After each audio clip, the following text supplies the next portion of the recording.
নমস্কার, welcome back to my channel Smriti's world. কেমন আছো তোমরা? আশা করি খুব ভালো আছো। তো দেখো, আজ আবার একটা সকাল নিয়ে এসে গেছি। দেখে বুঝতেই পারছো এখানে 4টে কাপ। আগে 2টো কাপ পড়তো, তারপর 3টে হলো, এখন আবার 4টে কাপ। 4টে কাপ মানে আমরা 2জন, তারপর আমার ছেলে এসেছে, এখন আমার বাবা আছে। তারপরে এরপরে তো আরও বাড়বে। তোমরা দেখে বুঝতেই পারছো, থাম্বনেল দেখে বুঝে গেছো যে আজকে কতটা খুশির দিন। আজকে আমার মেয়ে, জামাই আর নাতনি আসছে, পার্নিকা রয়। তাই সেই খুশিতে আমি সকালটা শুরু করলাম। এখন পুরোটাই জুড়ে থেকো, তাহলে বুঝতে পারবে তারা কোথার থেকে আসছে, কখন আসছে। দেখো, তারা আসবে বলে আমার এদিকে বিছানা রেডি করতে লেগে গেছি। ওদের জন্য রুম রেডি একদম। ঘরটা কত সুন্দরভাবে গুছিয়ে রেখেছি, বেডশিট পেতে দিয়েছি। তোমরা দেখে বুঝতেই পারছো এই রুমটার মধ্যে আমার পার্নিকা ডোরু থাকবে, তাই জন্য এটা সুন্দরভাবে গুছিয়ে নিয়েছি। সারাদিনের কাজ শুরু। এইদিকে প্রিয়ঙ্কা এসে গেছে। প্রিয়ঙ্কার মতো কাজ করে গুছিয়ে নিল ঘর দুয়ার। তাহলে আমার অনেকটা রেহাই, যে হ্যাঁ, ঘরের ঝাড়ু পোছাটা হয়ে গেলে মনের অনেকটা শান্তি আসে, তাই না? এদিকে আমার হাজব্যান্ড দেখো স্নান করে পুজোটা সেরে নিল, কারণ এখন দুপুরবেলা প্রায় 11টা বাজে। ওর স্নান করে পুজো হয়ে গেছে, তাই পুজো করছে, ঠাকুরের কাছে আহ্বান জানালো যেন তাদের যাত্রা শুভ হয়ে আসার। আর এখানে যেহেতু পুজো হচ্ছে, তাই বাবা টিভি বন্ধ করে চুপচাপ বসে আছে একা। ছেলে গেছে বাজারে, তাই জন্য বাবা একাই বসে আছেন। আর এই যে আমি লাঞ্চের প্রিপারেশন নিচ্ছি, একটু মোচার তরকারি করব। তো দেখো, মোচাটা কাটা হয়ে গেছে। এই মোচার তরকারি, ডাল আর কোনো একটা মাছ করে নেব দুপুরের জন্য। আর এই যে বাজার করে নিয়ে এসেছে ছেলেতে, দেখো কতগুলি মাছ। এটা হচ্ছে পার্শে মাছ, রুই মাছ, তারপরে বাটা মাছ, এদিকে মাছের ডিম নিয়ে এসেছে, আর পমফ্রেট নিয়ে এসেছে, আর কিছুটা চিংড়ি আনা হয়েছে। কেননা এই রৌদ্র গরমে তো আর বারবার প্রত্যেক দিন বাজারে যাওয়া যায় না। দেখো, চিংড়িগুলোও ভালো, সব ফ্রেশ মাছ পেয়েছি, খুবই ভালো। আর ডিনারের জন্য আনা হয়েছে একটু চিকেন নিয়ে এসেছি। তো ডিনারে ওইটা চিকেন ওরা আসবে। আর মাছগুলি দেখো ধুয়ে নুন হলুদ মাখিয়ে সব রেডি করে দিয়েছি। এগুলো ফ্রিজের মধ্যে এখন রেখে দেবো। রুই মাছটা আজকে রান্না করবো। এখানে আমি ডিনারের জন্য, লাঞ্চ রেডি হয়ে গেল, এখন আমি ডিনারের জন্য মাছের ডিমের একটু বড়া করছি। মেয়ে ভীষণ খেতে ভালোবাসে, এসে খাবে। আর চিকেন কারি বানিয়ে নিলাম। আর তার সাথে যেহেতু জার্নি করে আসছে, তাই জন্য আমি রাইস করব, হয় ফ্রাইড রাইস করব কিংবা জিরা রাইস, যাই হোক যেটাই হোক একটা করে নেবো। তা আমার এখন ডিনার রেডি, আর এইদিকে ওরাও যাবে। তো দেখো, এখানে ছেলে আর বাপ রেডি হয়ে গেছে এয়ারপোর্ট যাওয়ার জন্য। দেখো, হয়তো এই প্রথমবার আমি এয়ারপোর্টে যেতে পারলাম না, কারণ হচ্ছে আমারও একটু শরীরটা ভালো নেই, আর তারপরে বাবা আছেন। বয়স্ক বাবাকে একা ছেড়ে রেখে যাওয়াটা ঠিক হবে না, কারণ এয়ারপোর্টের ব্যাপার, কতটা দেরি হবে, কতক্ষণ একা থাকবে, তাই জন্য আমি গেলাম না। ওরা বাপ ছেলেতেই গেল। তো দেখো, ওরা রওনা দিয়ে দিয়েছে।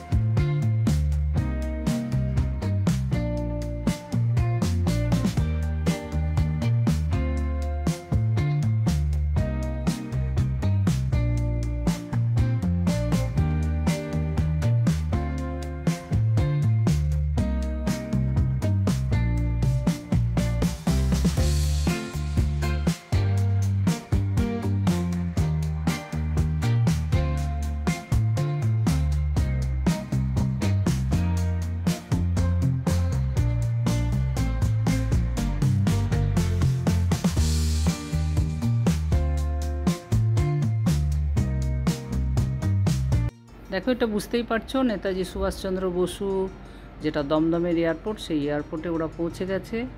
রাস্তারও সিন তোমরা দেখেছো। এবং এখন ইন্তজার করছে কতক্ষণে আমার মেয়ে জামাই সে নাতনিটাকে কোলে নিয়ে বেরোয়, তার ইন্তজার। তো দেখো, পুরো ভিডিওটাই নেওয়া হয়েছে যে কলকাতা এয়ারপোর্টের দৃশ্যটা কেমন। সন্ধ্যাবেলায় প্রচুর ট্রাফিক থাকে, প্রচুর ভিড় হয়, অনেক ফ্লাইট নামে, সেই জন্য পুরোটাই অনেকটা জুড়ে এই ভিডিওটা নেওয়া হয়েছে। তো তোমাদের দেখে কেমন লাগলো সেটুকু বলো। বেশি ভিডিও খুব একটা নেওয়া হয়নি। এটা হচ্ছে ইন্টারন্যাশনাল এয়ারপোর্ট দমদম। তো আমি গেলে হয়তো একটু অন্যভাবে নিতে পারতাম। যাই হোক, যেমনই হয়েছে, যেমন নেওয়া হয়েছে তোমরা দেখো এবং লাইক কমেন্টস করো এবং বলো। এখানে এই বোর্ডটার মধ্যে তারা জানতে পারছে যে তারা ল্যান্ড করলো কি না, বা কতক্ষণ বাকি আছে ফ্লাইট আসতে। এই 4-এর কাছে ইন্টারন্যাশনাল এয়ারপোর্টের গেটের সামনে তারা দাঁড়িয়েছিল এবং দেখে তোমরাও সব বুঝতে পারছো। এই যে চলে এসেছে আমার মেয়ে আর নাতনি, টুকুর টুকুর চলে আসছে, দেখতে খুবই ভালো লাগছে, আমার মনটা ভরে গেল দেখে।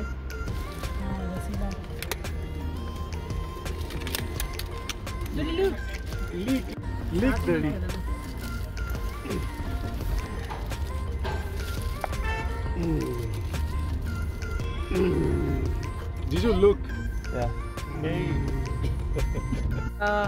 ওরা তো অনেকটাই রাস্তা এগিয়ে গেছে, সবাই খুব খুশি আছে এবং ধীরে ধীরে ওরা বাড়ি পৌঁছে গেছে।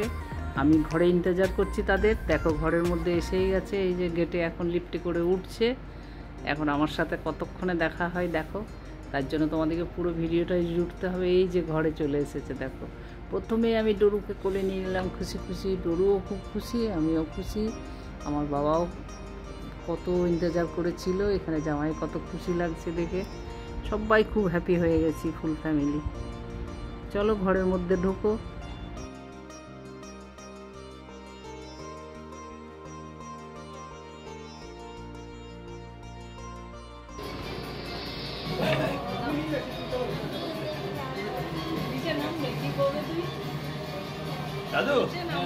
হ্যাপি ये लेना, ये मैंने प्रणाम किया।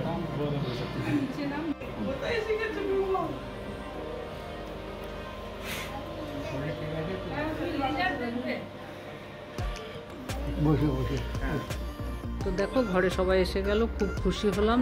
মেয়েকে গলা মেলানোর পরে একটু চোখ দিয়ে জল চলে এলো, কেননা জানো আজ 1.5 মাস আগে আমার মা চলে গেছে, তাই সেই দৃশ্য মনে পড়ে গেল। তা আজকের সারাদিন খুব আনন্দেই ছিলাম, কিন্তু তাদেরকে দেখে মন খুবই খারাপ হয়ে গেল, মায়ের কথা মনে পড়লো। আজ মাও কাছে থাকলে খুব আনন্দ পেত তাদেরকে পেয়ে। যাই হোক, বাবা আছেন, বাবারও মন খারাপ। তো আজকের আর কিছু নিতে পারলাম না। দেখো এখানে নাতনি পুজো করতে চলে গেছে, ঠাকুর পেলেই খুব খুশি থাকে, খুব খুশি হয়েছে সেও ঘরে আসার পরে। তো আজকের এই ছোট্ট ব্লগটি তোমাদের কেমন লাগলো? সবাই পাশে থেকো এইভাবে। আর যারা নতুন দেখছো তারা সাবস্ক্রাইব করে বেল আইকনটা টিপে দিও, তাহলে আমার নোটিফিকেশান পেয়ে যাবে। আর আজকের এই ছোট্ট ব্লগটির কমেন্টস লিখে জানিও তোমাদের কাছে কেমন লেগেছে, তোমরা কত আনন্দ পেয়েছো, তোমরাও কি আমার মতো আনন্দ হয়েছো সেটুকু একটু জানিয়ে দিও। আর আজকের মতন এখানেই রাখলাম। সবাই খুব আনন্দে থেকো, হ্যাপি থেকো। সবাইকে গুড নাইট জানিয়ে আজকের মতন রাখছি, কেননা আমি একটু বিজি আছি, তাই ভিডিও আর নিতে পারছি না। টাটা। দাদু ভাই, তোমাদেরও খুব মিস করছি, তোমরাও আসলে খুব আনন্দ হতাম, হ্যাপি হতাম। যাক, সবাই ভালো থেকো, সবাইকে গুড নাইট জানিয়ে রাখছি। Tata, bye bye.